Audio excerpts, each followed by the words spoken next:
নমস্কাৰ। কবিতাৰ শিৰোনাম মোৰ পৰিচয়। আইৰ বুকুৰ মাজত মই পিতৃহাৰা হোৱা দুখ অনুভৱ কৰা নাছিলোঁ।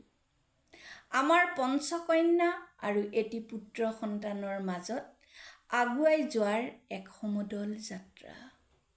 আইৰ উকা কপালখনে মোক বৰ দুখ দিছিল। আয়ে ঘৰত দুখ কৰি বহি থকা নাছিল।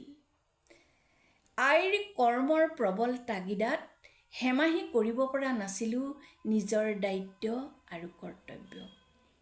কোনোবাই যদি মোক সুধিছিল তোমাৰ দেউতাৰাৰ পৰিচয়, মই কৈছিলোঁ মোৰ দেউতা মোৰ এবছৰতে ঢুকাল। মোৰ মাকহে সকলোৱে চিনি পায়। তেখেত মোৰ দেউতা স্বৰ্গীয় দিনদিৰাম শইকীয়াৰ পত্নী মাকৌ শইকীয়া, এক অদম্য শক্তি। বৰ্তমান স্বৰ্গীয়া মাকৌ শইকীয়া।